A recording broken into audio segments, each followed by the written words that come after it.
23rd, 2025. This is the Arlington County Board of Equalization hearings. There are 5 board members present, so there's a quorum and 6 cases on the agenda. The first case is RPC 1800109 at 2055 15th Street North. Ms. Ross, you can start with your 8 minutes and tell us about the property. Okay, thank you. Can you hear me okay? Yes, ma'am. Okay, just wanted to thank Jonathan for taking a look at our appeal, and he did recommend a reduction, but the actual performance of the property supported a further reduction to the assessment. This property was built, it's fairly new, it was built in 2022, contains 423 units and 18,399 square feet of commercial space. If you turn to page 6 in our appeal package that we provided, you could see a side-by-side analysis of the differences. Our actual gross potential income was at $16,221,812, which is $3,196 a unit per month, All the other assumptions were the same as the county's original assumptions at 3% other income, 5% vacancy, and $9,293 per unit in expenses. Although the county increased cap rates year over year, of course, market evidence suggests a higher rate. We increased the cap rates by 20 basis points in our initial analysis. However, we understand from other cases we presented this year that the board wasn't making any changes to the cap rate. So without having any changes to the cap rate, you could see right under our analysis, it's the residential portion, we are requesting $168,494,100. For the commercial space, our gross potential income comes from the bottom of page 5, comes directly from the rents in place and grossing up the vacant space at $41.36 a square foot. That gives you a total gross potential income of $744,259. The actual CAM came in at $99,346.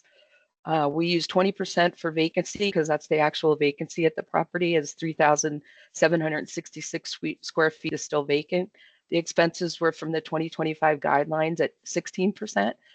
Cap rate of 7.3. Our estimated value for the commercial portion was $7,994,400. So the total requested revised value with no cap rate adjustment would be $176,488,500. Thank you very much for your time. Okay, thank you. Mr. Bynes for the county, please. Yes, good morning, board. Good morning, Ms. Ross. Yeah, the Commodore was opened in late 2023 and is located in the highly desirable courthouse neighborhood, and it's less than a 5-minute walk from the courthouse metro station. It is near ample restaurant, shopping, fitness, and entertainment options. As the appellant stated, the issues are our gross potential income is too high, our total vacancy collection loss is too low, and the cap rate, I guess we agree on that now. So when analyzing the 2024 INE survey and rent roll information provided by the appellant, we can see the property reached stabilization as the occupancy rate for the apartments was 96%, and the retail space was 20% vacant as well. Looking at the summary sheet, if we take a look at columns D1 through D3 and column E, we can see our rental projection was spot on, as ours in the assessment was 0.64% lower than what was reported on the INE. And our projected operating expenses were also significantly higher than what was reported on the INE. With the information provided in the 2024 INE, we were able to reanalyze the information to compare it against the original assessment. If you take a look at the revision columns F1 through F4, we reduced the parking and other income revenues and also reduced the retail income for the commercial component to account for the excess vacancy experienced by the retail component. If you compare the GPI and operating expenses in our revision to the appellant's pro forma, we can see they are mostly in agreement. Also, the biggest discrepancy is with the vacancy component. In our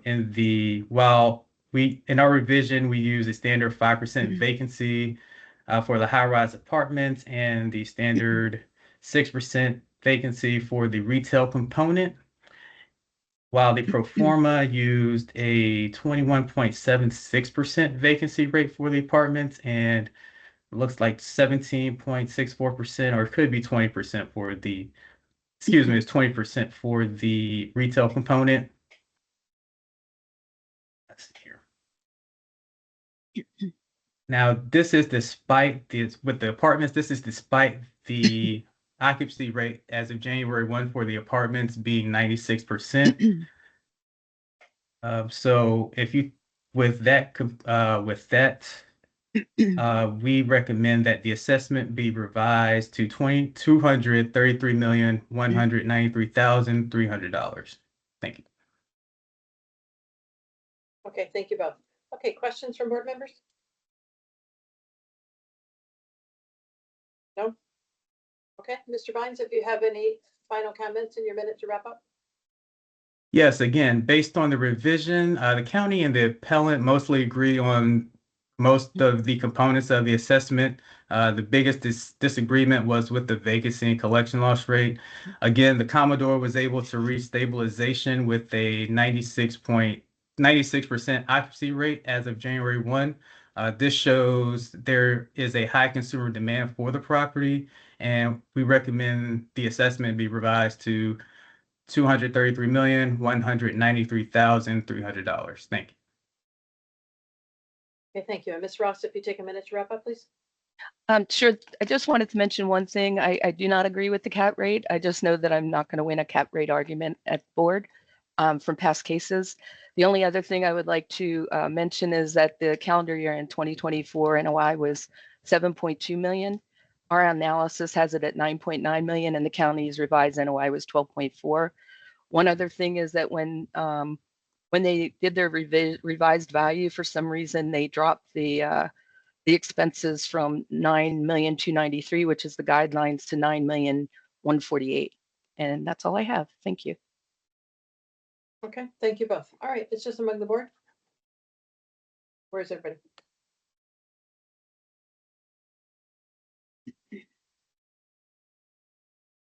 Mr. Mendez?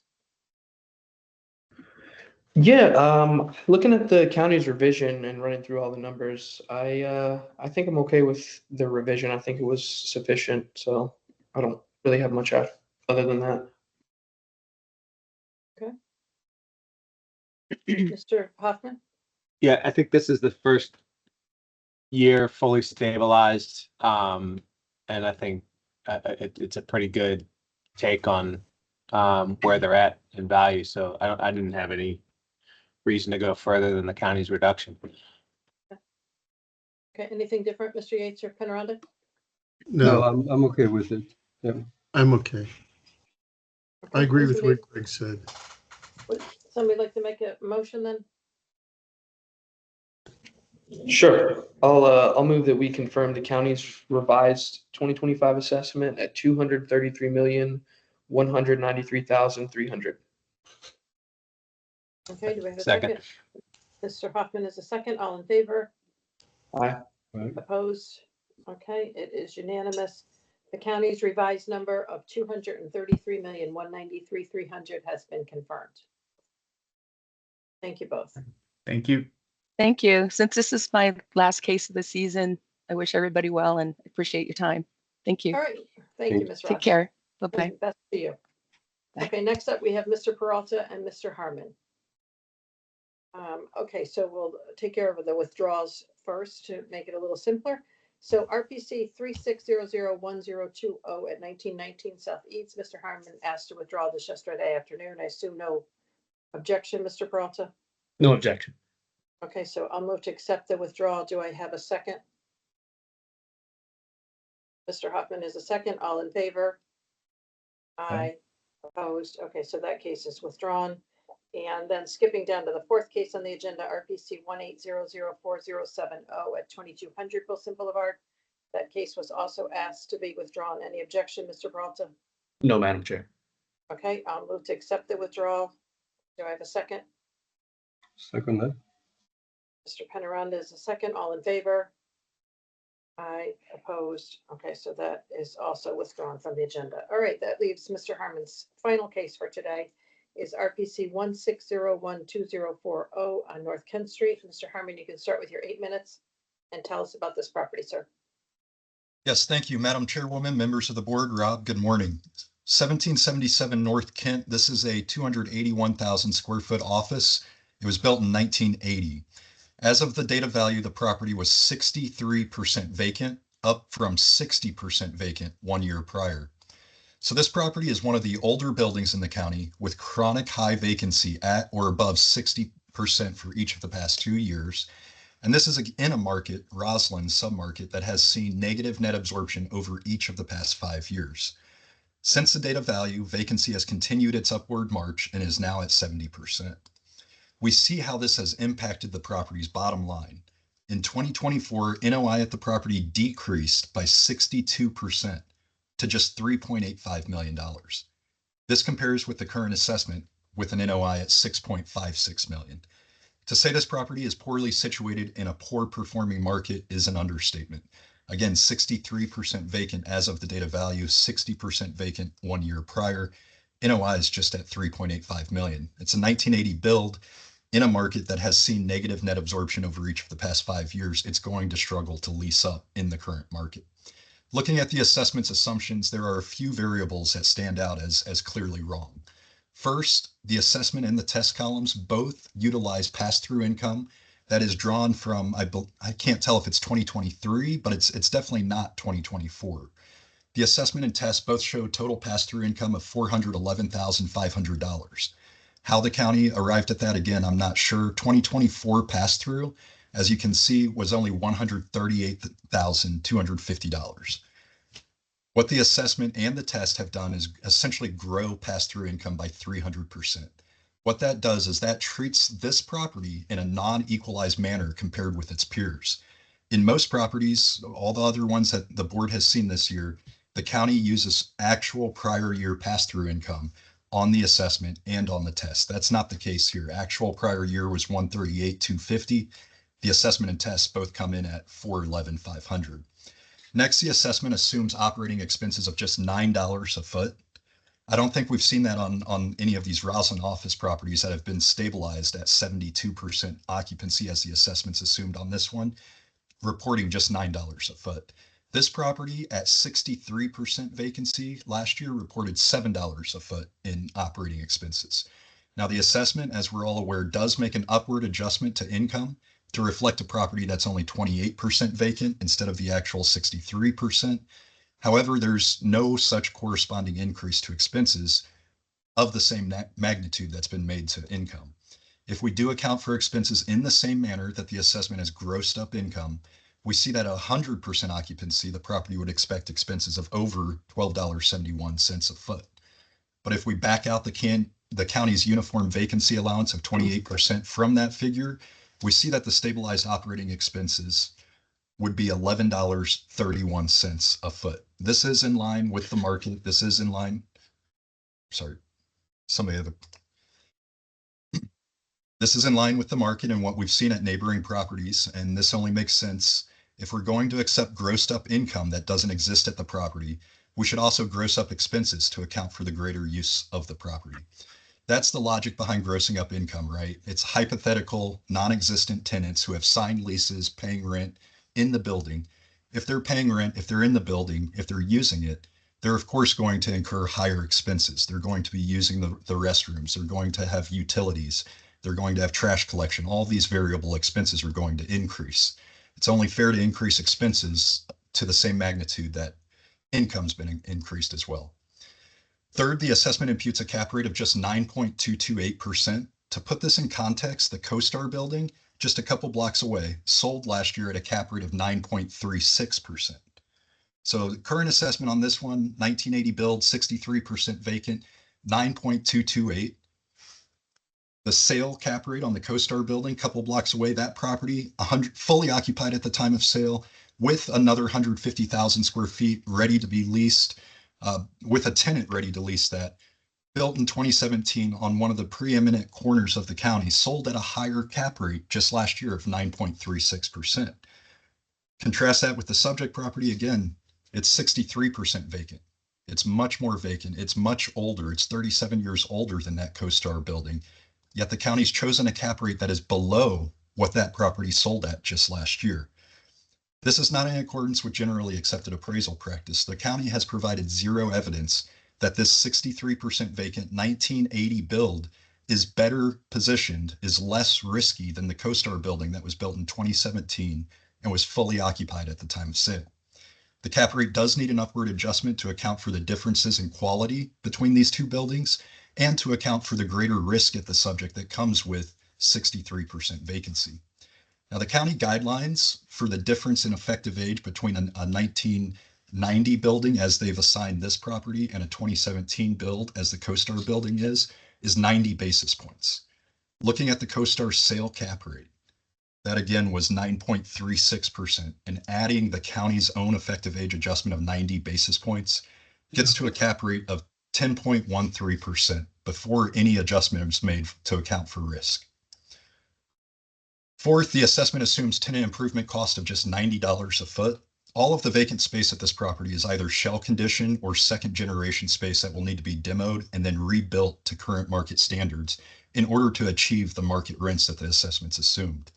We know from market leases that the cost of building out space from shell or from demoing second generation space and then rebuilding it to market specs is at least $125 a foot. The assessment also assumes the vacant space will lease up in 2025. We can tell from the property and the market's history this is not the case. Vacancy increased from 20% at the end of 2022 to 60% at the end of 23, then again to 63% at the end of 24. There is simply no data to support this property leasing up in 1 year, as the assessment has done. No potential purchaser as of the date of value would assume as much either. So these are the issues: using a pass-through income that is 3 times what the property actually achieved, using expenses that failed to gross up to stabilized occupancy in the same manner that income has done, choosing a cap rate that's lower than what a newer, better occupied building sold for just last year, and assuming below market TIs and lease-up periods. Now, the standard of proof is a preponderance of evidence. What that means is more likely than not. In this case, we know that for equalization purposes, the county has assessed similar properties with regards to pass-through income by using the prior year's actual. We know that it is more likely than not that the property will have higher expenses at stabilized occupancy. And we know that those expenses, given the rate of expenses in 2024 and the expenses reported at stabilized buildings in the neighborhood, will be greater than $11 a foot. We also know that the cap rate chosen by the assessment is wholly inadequate for a 1980 build that is 63% vacant in this neighborhood. And we know that the property will incur, in order to lease up at market rates, it will need to provide market TIs of at least $125 a foot.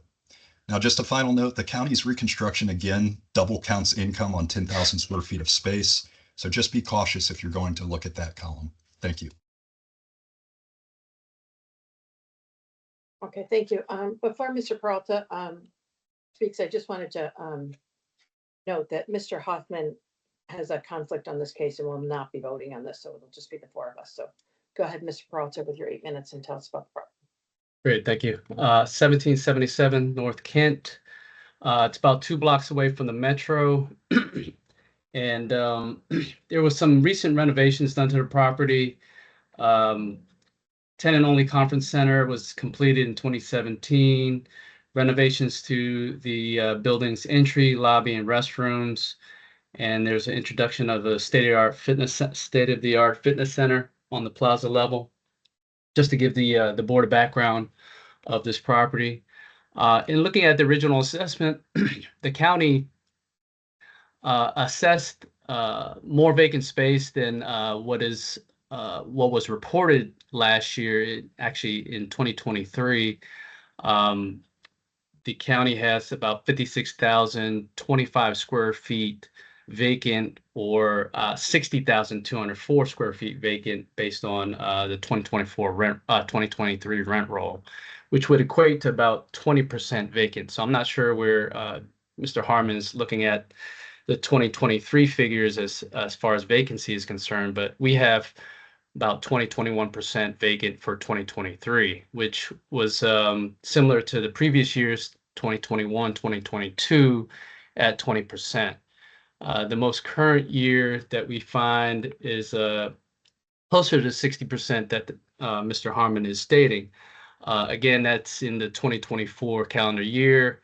That I&E primarily will be used towards the 2026 assessment. Looking at, again, the 2023 I&E, which the county had when we valued the property as of 1/1/2025. We did try to account for the vacancy of that tenant leaving. I believe we overshot that by about 22,074 square feet. And then in looking at how the original assessment compares to 23 and 2024's reporting, if you look at column C versus D, you'll see that the gross potential income in 2023 is about $167,596 over what the county grossed up as the potential for the property. And then when you look at columns D compared to column E1, when the county reconstructed the I&E, accounting for the vacant square footage, the county inputted the agent's estimation of that vacant square footage at 7,079,520. And then again, the reconstructed NOI line item 30 compared to the original assessment is about $558,500 less than what that reconstruction is showing.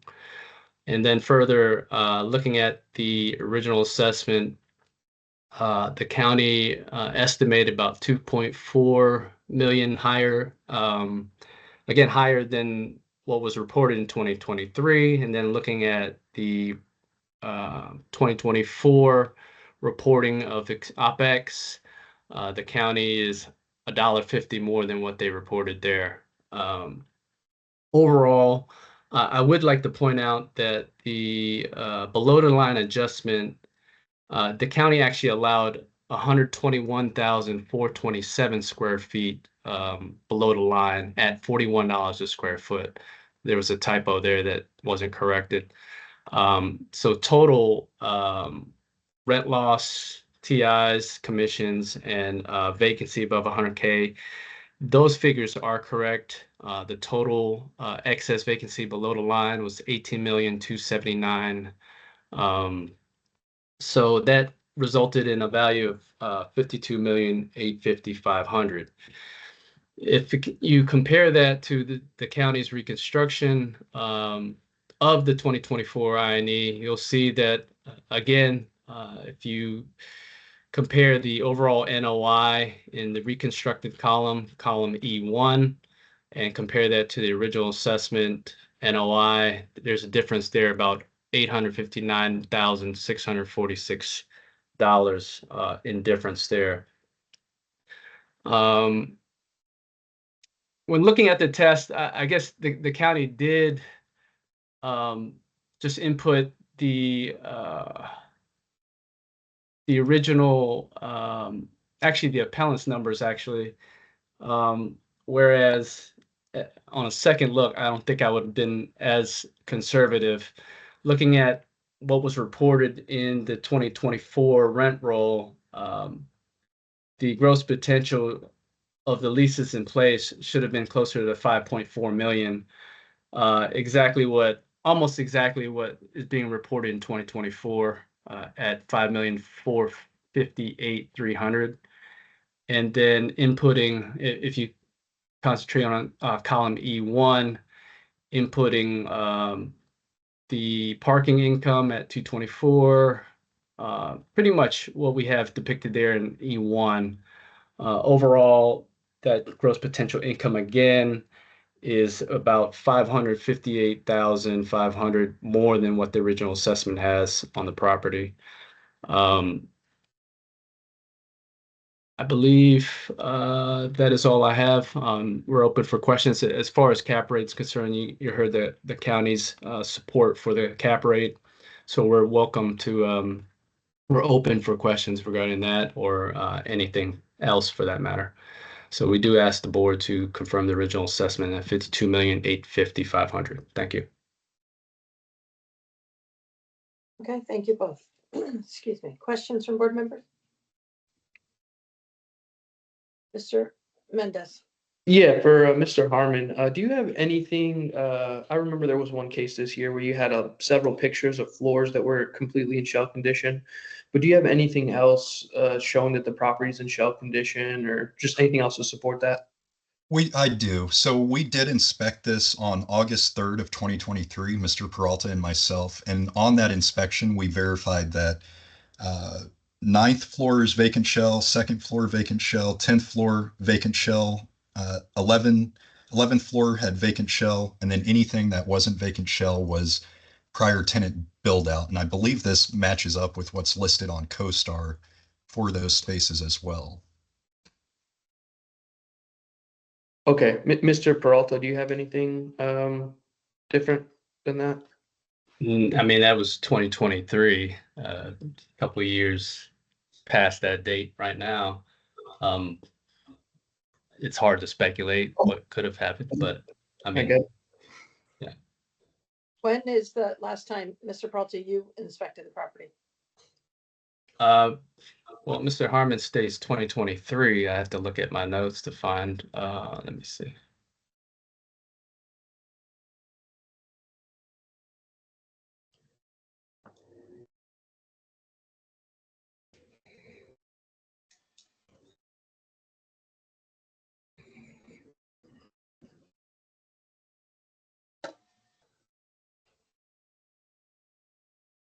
Mr. Harmon, just while he's looking that up, you said the 9th, the 2nd, the 10th, and the 11th?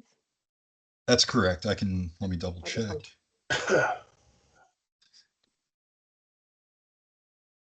9th, 2nd, 10th, 11th, and then the rest of the vacant space was prior tenant build up. Okay.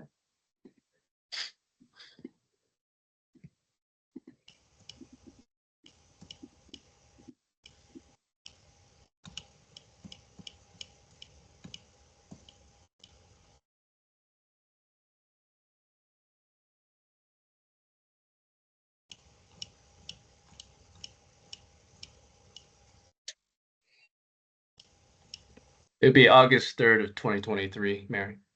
Okay. And so the rent rolls that you have must correspond with this, that these floors are still. The rent rolls don't show the condition of those floors, if you will.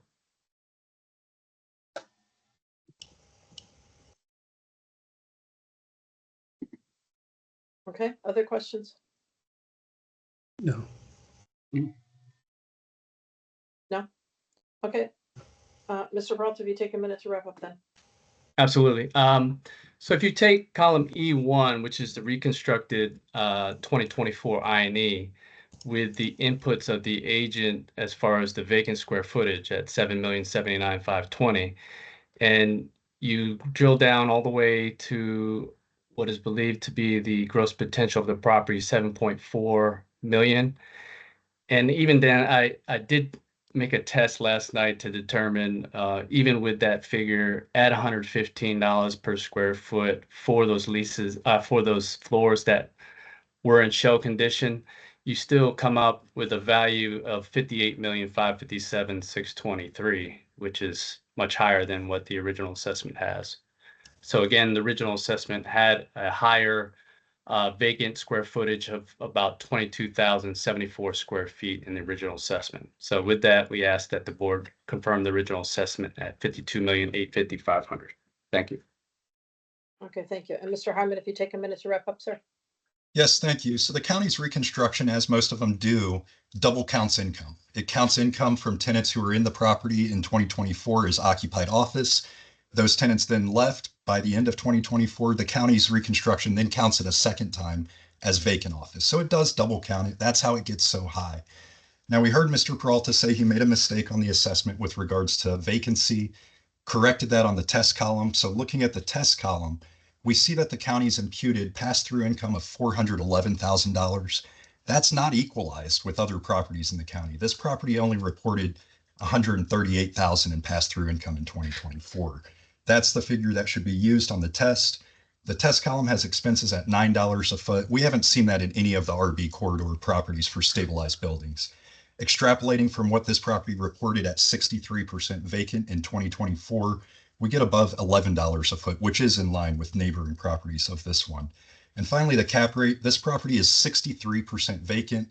It was 60% vacant 1 year prior. There is an upward adjustment that needs to be done there. I believe the board Time has is made up. adjustments on similar properties. Thank you. Okay, thank you both. All right, it's just among the board.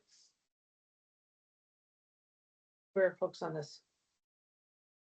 Mr. Penaranda? Yes, well, that was pretty much the only question I had as far as the condition of the vacant space, and I don't have any reason to doubt that, it is in shell condition. I'm okay with the numbers of the revised assessment. I know Mr. Harmon is saying that it's Delaware County, but I think, based on what they reported in 2023, and I think it's appropriate to use those. So the only thing that I pretty much adjusted is just the rate on the TIs that is allowed below the line to $115 instead of the 90, and that brings down the value by about 3.1 million. So I have a final number. I'm using the revised column. I have a final number of 50,443,600 based on making that adjustment on the TIs. Okay. Mr. Mendez or Mr. Yates?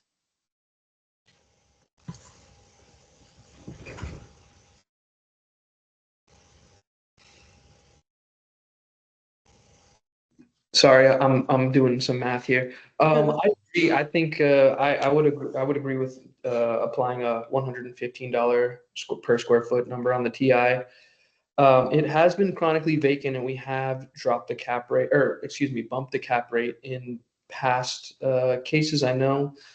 I ran a couple tests with doing both, and dropping the cap rate is it's a pretty big drop year over year. So I think I would probably just stick with the 115 TIs personally.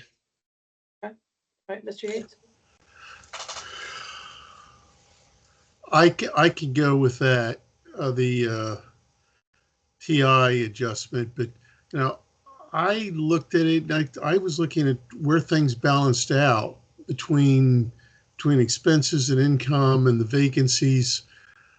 I was not as inclined to do that. Any adjustments above. I did look at the 50 basis points, and it does make an impact. I think the building's still worth more than what the 50 basis points would do, but the bottom line is I would go with the TIs. That's Okay. kind of where everyone is. All right, Mr. Penaranda? Sure, I'll move that we reduce the assessment to 50,443,600 based on adjusting the TI on the revised column to $115 per square foot.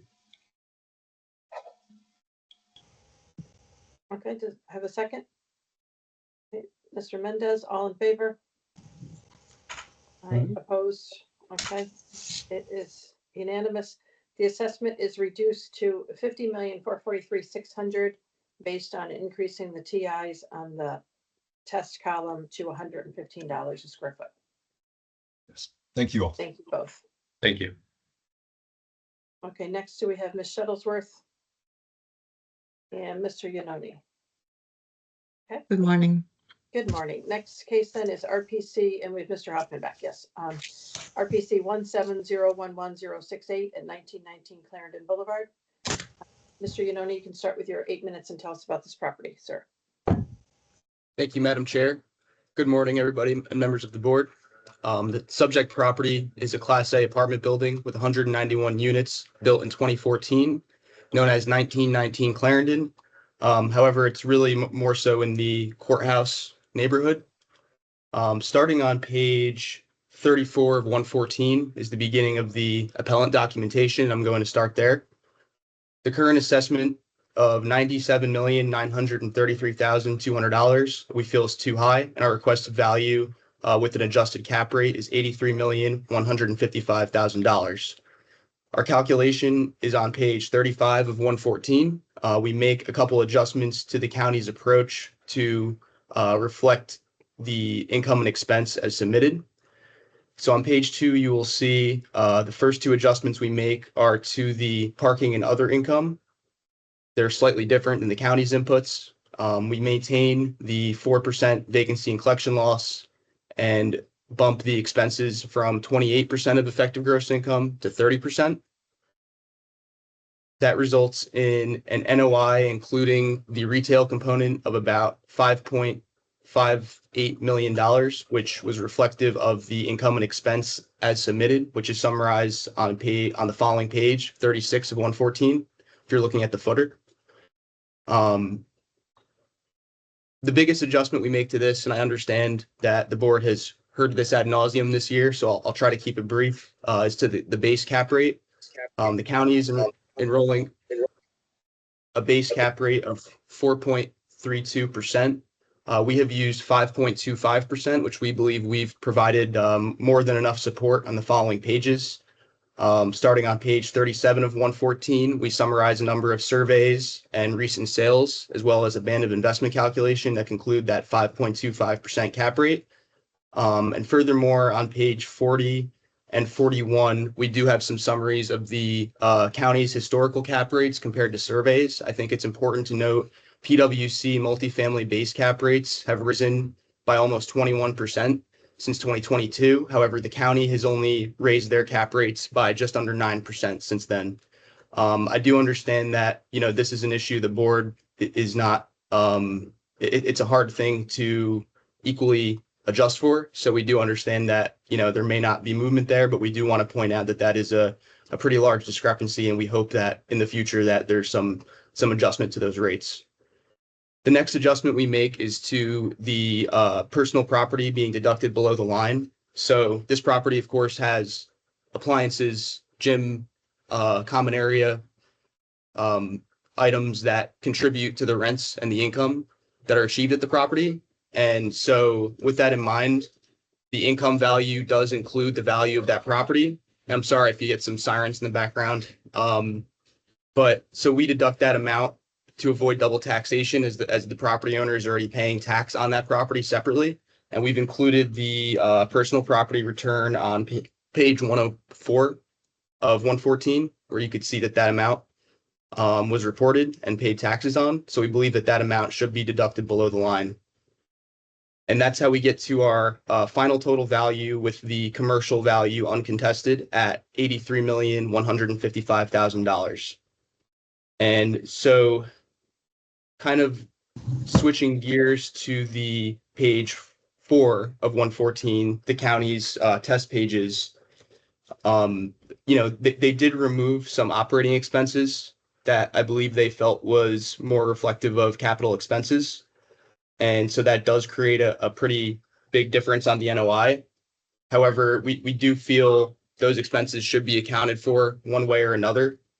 And the biggest thing that I'd like to bring to the board's attention, and I'm hoping we can get some commentary on, is on column F. You will see that compared to column D, that there's a pretty big other income adjustment. And what appears to be happening is it looks like the retail pass-through is being applied as other income in the apartment income. So that $380,000, if you look to the left column, that's in the category of RUBS. That is reflective exactly of, if you look at the I&E on page 96 of 114, you will see that roughly $380,000 amount is clearly noted on the I&E submission as retail common area. So it seems that this amount is being incorrectly attributed to the apartment portion and is certainly being double counted because there's already retail pass-through being applied in columns D2 and F2. So I'd appreciate the board's attention to that. Otherwise, on the test columns, we believe there was reasonable adjustments made based on the rent roll, the actual other income, and actual expenses. So with all of that in mind, again, I think the biggest things we'd like the board to draw their attention to is that double counting of the retail reimbursement income, as well as the personal property below the line, as well as potentially accounting for those excess expenses that were removed from the county's test column or reconstructed 2024 column. And that's all I have unless there's any questions. Thank you. Okay, thank you. Ms. Shuttlesworth for the county, please. Yes, good morning, board. Good morning, Mr. Yanani. So this property is a mid-rise style apartment built in 2013. It features 191 residential units and over 17,000 square feet of retail. The residential component experienced less than 2.5% vacancies in collection, which is below our stabilized figure. The retail component was 100% occupied. The retail pro forma was not provided by the appellants. The issues on the appeal, the appellants are contesting the cap rate, other income, and they also claim that DREA failed to apply the below the line adjustment for the personal property. Although the appellants did not contest the retail portion, they did not provide the pro forma. We did reach out to the appellants and we still requested the retail rent roll, and we did conduct the analysis for both components. Each component was tested separately with the applicable 2025 commercial guidelines, which is column F and column F2. Column F1 represents cumulative figures.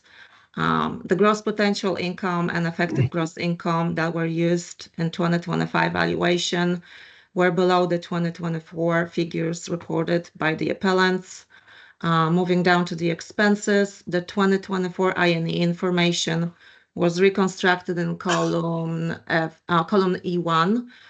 The appellants reported over $220,000 of exterior repairs, $89,000 of miscellaneous repairs, $87,000 of other admin costs. This is all on page 19, included in the BOE packet. We have inquired about these expenses, and based on the feedback provided by the appellants, which the board can see on page 17, we did exclude $218,000 worth of expenses that we consider a non-recurring expenses, not an ordinary expenses incurred annually. Specifically, we're talking about the equipment costs, repaving the sidewalks, appliance replacements, over $80,000 worth of fire prevention, and $63,000 spent on the building exterior.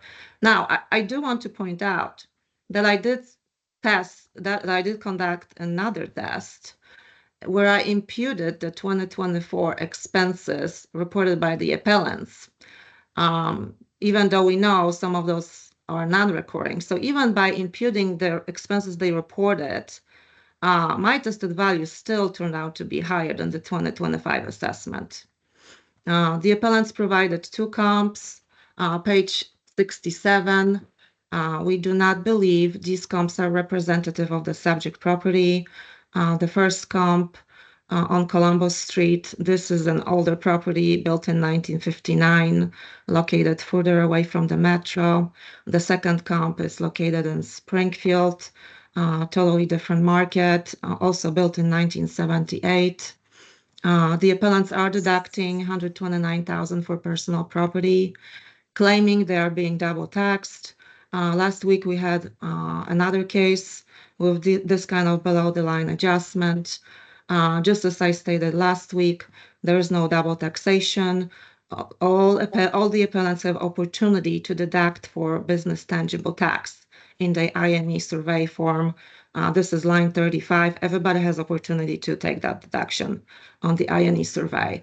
In this case, I'm not sure why the appellants opted not to do so. We allow the below the line adjustments for furnished apartments, and I did confirm with the appellant this property does not offer any furnished units. As I mentioned again last week, there are no dollar per dollar adjustments when it comes to the real property valuation. These adjustments are based on contributory value. It's never dollar per dollar.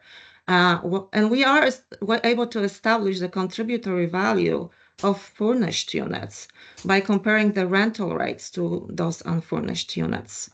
Our values indicate real property value only. We do not value personal property. And with that, I'm open for questions. Thank you. Okay, thank you. Questions from board members? No. No? Okay, any final comments, Ms. Shuttlesworth? Again, there is no double taxation here.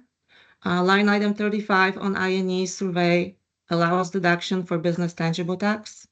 Our projected NOI increases less than 1%, which is significantly below the NOI trend demonstrated by this property. For the past 3 years, we were very generous with OPEX projections. And again, I want to point out, I did test the OPEX that was reported by the appellants in 2024, and I still came up with higher value than our 2025 assessments. And in respect to the cap rate argument, the board heard this many times. We relied upon third quarter publications, CBRE, PwC, RERC. This is also included in the packet. And I asked the board to confirm the 2025 assessment of $97,933,200. Thank you. Okay, thank you. And Mr. Iannone, if you take a minute to wrap up, please. Yes, thank you. So the only thing that I didn't hear any mention of is that $380,000 of retail reimbursement that's being applied in column F in the apartment income. That's mistakenly attributing reimbursements to the apartments that belong in the retail. That's overstating the effective gross income and resulting NOI as a result. That appears to have been added in error. And perhaps maybe, that 380 should be where the 200 is in column F2. So the net result is an overestimation, in the combined NOI by the difference. So I would appreciate the board taking a look at that. Again, the original assessment as well as our pro forma does not have any retail pass-throughs for the apartment building, as the retail is valued separately. So that pass-through income should be in the retail column, and they already have 200,000 there. Perhaps that should be increased to 380 and then removed from column F. But nonetheless, there's certainly an overstatement of the effective gross income there, and I think that explains why even using our the owner's expenses results in a high value. Thank you. Okay, thank you both. Okay, it's just among the board. Where's everybody?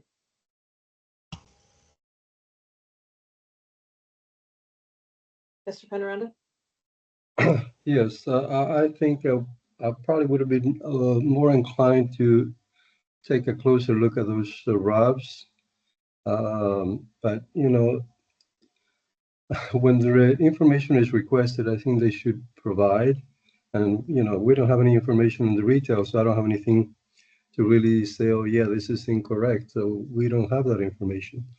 So based on that, overall, I'm okay with the original assessment. I think the numbers are pretty much in their favor based on what they reported. I agree. Okay, okay. Mr. Huffman? I agree. I think it's if you look at the historical NOI, the original assessment's closer to where 2023 would be, and it's gone up the last year in the actuals. So I think it's fair. Okay. All right, would somebody like to make a motion then? Yes, I'll go ahead and move that we confirm the assessment at $97,933,200. And Mr. Yates is a second. All in favor? I opposed. Okay, it's unanimous. The county is confirmed at 97,933,200. And the final case on the agenda is RPC 15078-025 at 1200 North Irving. Mr. Yanoni, you can start with your 8 minutes and tell us about this property, sir.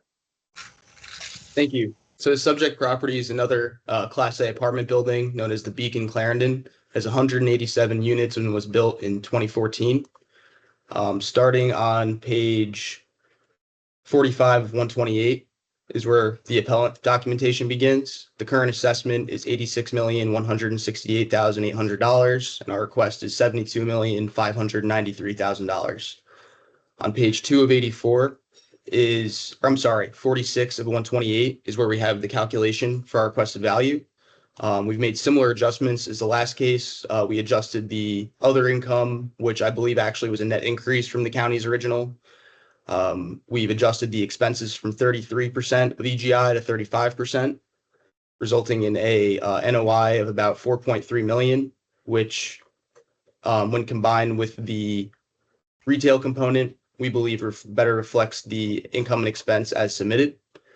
We adjust the cap rate to the 5.25% discussed in the last case and deduct the personal property value below the line. The main difference from the last case is that this property has vacancy in the retail portion. So you'll see on page 47 of 128, we essentially maintain the county's model and adjust the vacancy and collection loss to 20%. As you'll see on page 49 of 128, as well as page 30 of 128, if you want to look to the county's documentation, that the retail at this property is just under 25% vacant for a number of years now. So, at first glance, it seems the county's retail approach in both the original and the test don't account for that vacancy. And so we would appreciate the board's attention to that. And I'd like to point out that the income and expense submitted, similar to the previous case, does reflect the retail and income and expenses. And in this case, we do have the retail rent roll submitted. I would like to point out in the last case, we did not initially submit that retail rent roll, but it was later provided to the county. So all of that information was included. But on this property, it was all included up front. So I hope the board can consider some type of an adjustment there. And that adjustment to the retail component results in just over $1 million in value difference. And when added to the apartment value, gets us to our total requested value of about $72.6 million. And that's really all I have. All we're asking for is a second look at that retail vacancy. And I'm open to any questions. Thank you so much. Okay, thank you. Ms. Shuttlesworth for the county, please. Yes, thank you. So this property is a high-rise mixed-use development with 187 residential units and 15,849 square feet of retail. The property was built in 2013 and it is located 2 blocks away from the Clarendon metro station. The property was inspected in June 2021. The amenities include fitness room, rooftop pool, community room, conference room, sky lounge, and package system. The issues on the appeal are the cap rate, retail potential rent, and OPEX. The appellants also believe that GIA should have applied below the line adjustment for the personal property. Looking at the summary sheet, specifically column D1, this column represents cumulative GPI, EGI, and NOI. All 3 figures used in 2025 valuation were below the figures reported by the appellants in 2024. I still proceeded with our test columns to address high vacancy for the retail component and operating expenses. The retail component did report 24% vacancy. Our cumulative OPEX used in 2025 valuations were below the OPEX reported in 2024 INE survey. So I went ahead, I tested the retail rent roll. My potential retail rent roll projections of 427,000 That amount factors in that excess vacancy of 19%.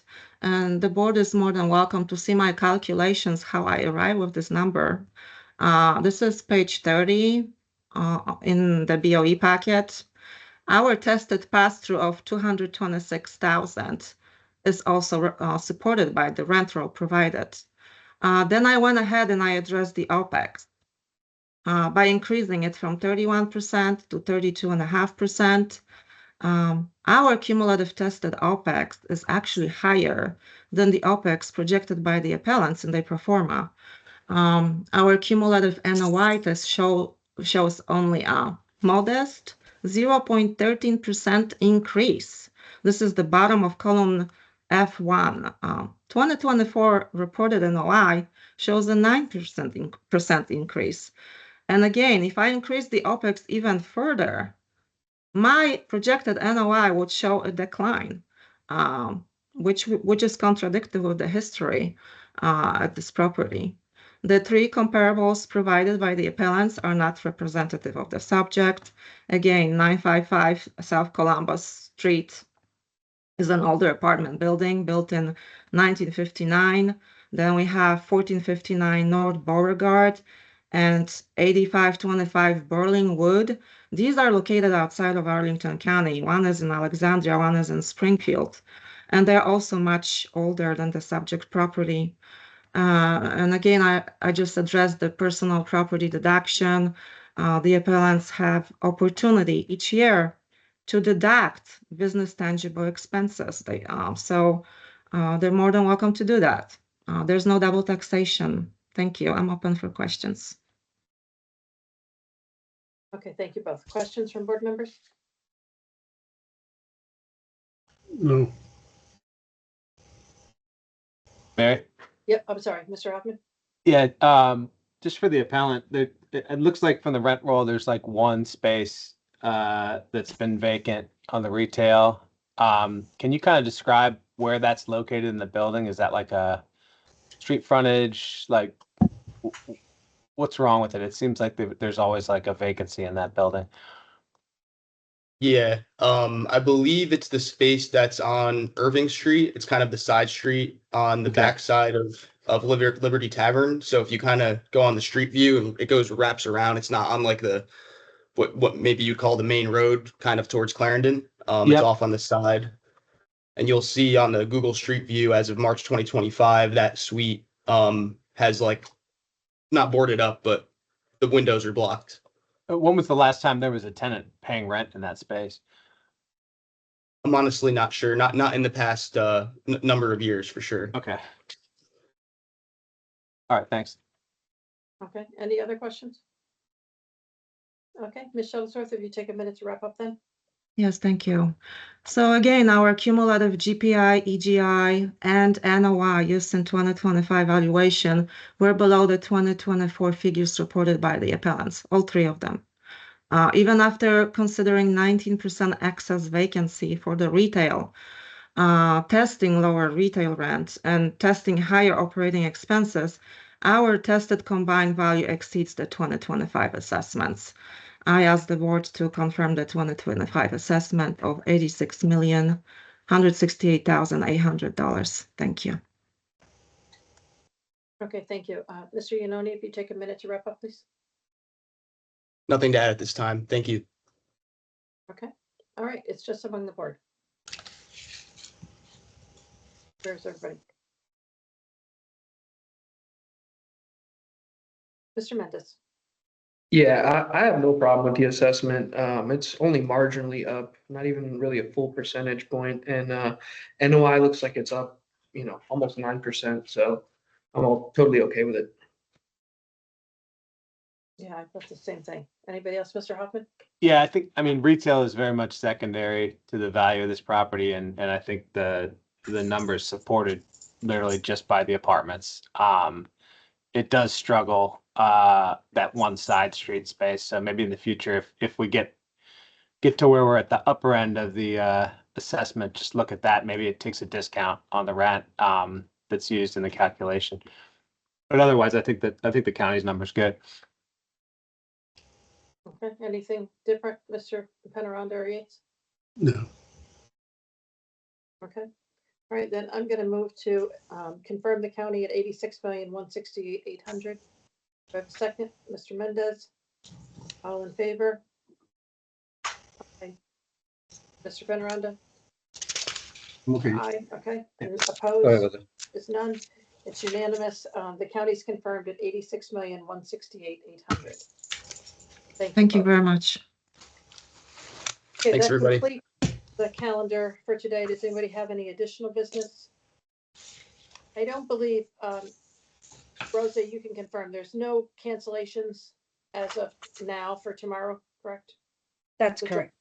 Okay, all right, so then with that, we will stand adjourned here at 10 a.m., reconvene tomorrow morning, Wednesday, September 24th at 9 a.m. in person for the board members.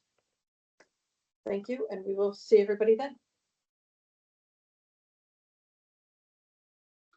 Thank you.